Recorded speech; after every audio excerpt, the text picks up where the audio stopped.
everyone. Very nice to meet you all. I'm honored to be standing here and addressing you. So my name is Emidowojo Opaluwa, and I am a docs engineer at Core. But today, that's not what we'll be doing. I'll be wearing my open source hat to speak to you all about Traceloop. Traceloop is a tool that I worked on while working with the Inspector Gadget's team during my experience with the LFX mentorship program. Who knows about LFX here? Anyone? Linux Foundation, they have a mentorship program. Okay, you do. All right, so outside of work, I run a blog. It's called Tech on Diapers. It's for beginners, complete beginners in tech. And I help them simplify like complex topics for you all to understand. I also write for Free Code Camp, and I do the same thing there, simplifying complex topics, right? So before we begin, I want to know, do we have DevOps engineers here? SREs, DevOps, all right. So quick question for you, or the DevOps engineers here. When your pods or your containers crash, right, how do you debug it? Please. Can someone give him the mic, please?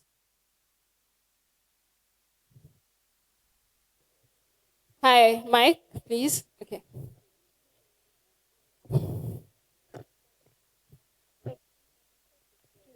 He's there. There. There.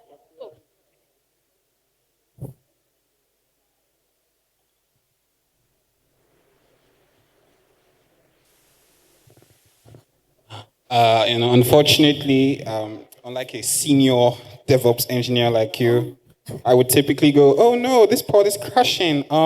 Step one, restart it again.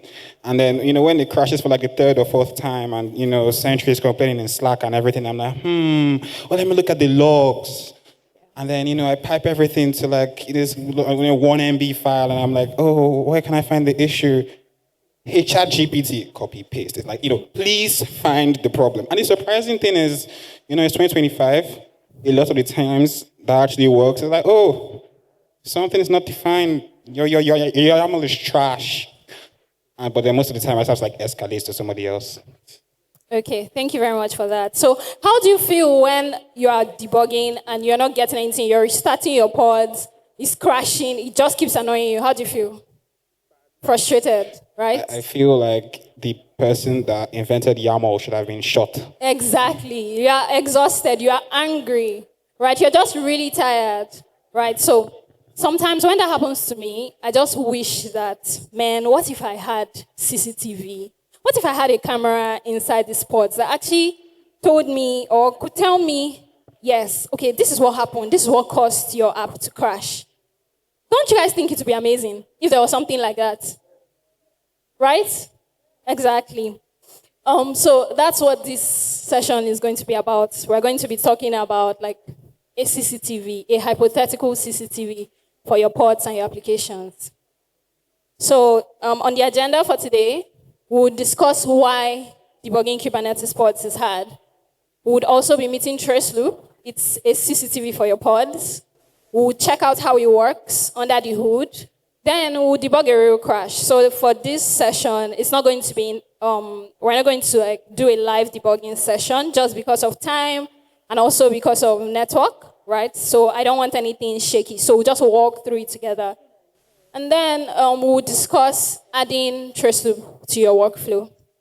So I hope we're all excited because it's going to be really cool, really fun actually. So yes. So why debugging Kubernetes pods keeps you up at 3 a.m. So we heard from him, his example. We just went through this example. And there was one time I saw on Twitter, someone said, DevOps is a race against your sanity. Many people hate DevOps. Many people, because it's really stressful. It's so exhausting. Sometimes at 3 a.m. or at 2 a.m., you'll be getting paged. People will be telling you, guys, the site is down, the app is down, what are we doing? And it's always the DevOps engineers. Like, I had an experience earlier this year, and they were just like, call DevOps. So they were always on phone with me, disturbing me and stressing me out. And then if you think about it, right? So why debugging Kubernetes pods is hard? So it crashes at 3 a.m. and it kubectl logs. So the first thing you do, he said he restarts the pods, right? But then then he said after restarting the pods, then he checks the logs afterwards. So say I checked logs, kubectl logs, right? So you check kubectl logs and it says crash loop back off. Who knows what that means? Crash loop back off. Anyone? No one. Crash loop back off. Okay. I'll tell you what it means because this is a complete beginner's guide. So crash loop back off is when your app keeps crashing and then starting up, restarting, crashing, restarting. And then you're wondering, like, what the hell is this? I'm stressed as it is. What the hell can I do?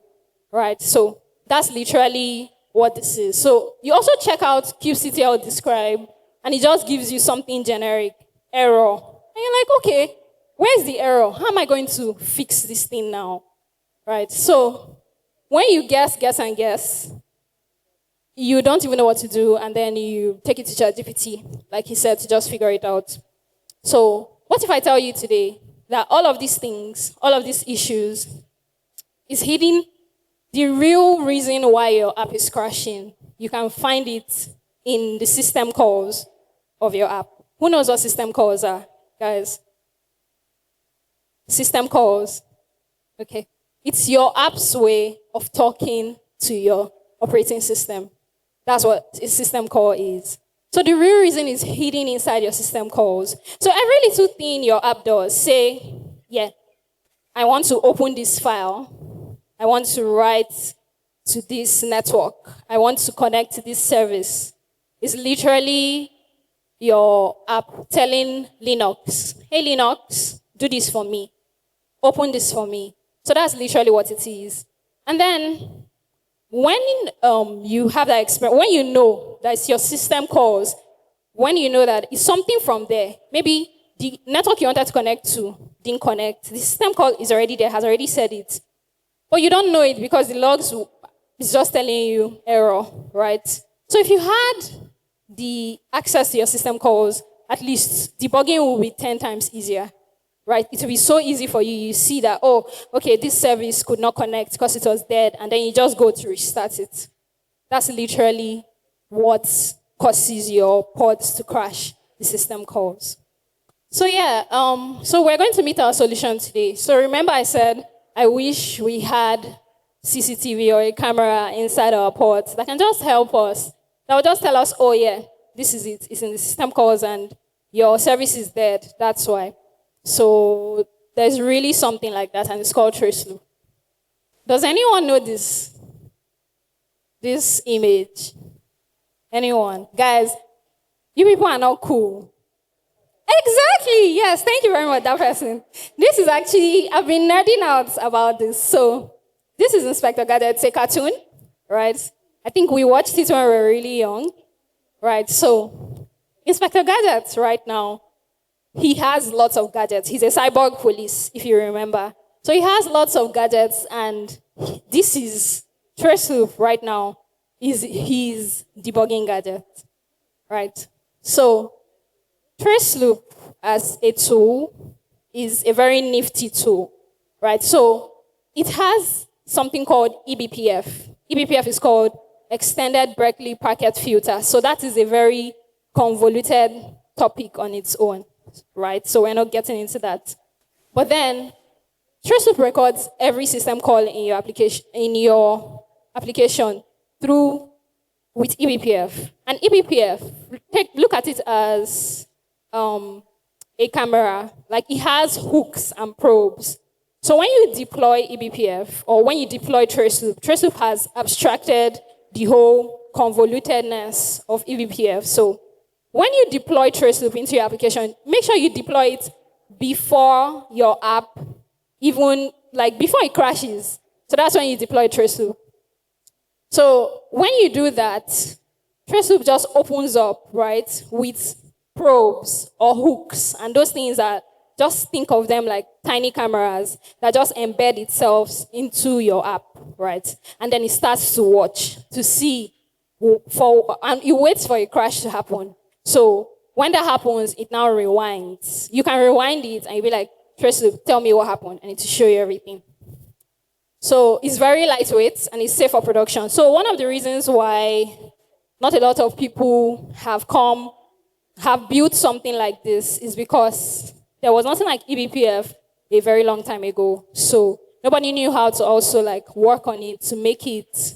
Other debugging tools or other tools that are available cannot give you this kind of visibility that Traceloop gives you. So how it works, we're going to check out how eBPF works, how Traceloop works, sorry. So how it works under the hood with eBPF and system calls. Okay. Now, please let's all take a look at this system flow diagram. So first off, this is your application pod, right? This is your application. Let's say your game or your shopping app, Jumia or something, right? It's working, it's fine, everything is going well. The system calls, like I explained to you guys, how your application is talking to the operating system. And then look at here, you can see kernel level interception. So that's where you deploy Traceloop and then it just comes in and it has intercepted the system calls. And then eBPF probes, they're the probes I told you about. They're like hooks, but think of it as tiny cameras. Now, those probes will capture the events happening as it's happening. An app is being opened, a configuration file is being written to, it has captured it. And then everything goes into the Traceloop recorder.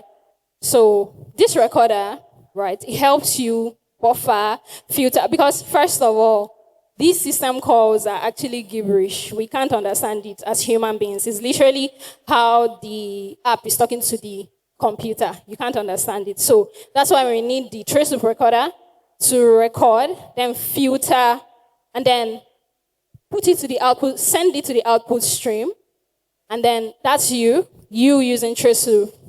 You get the results here. So that's literally how it works, like high level.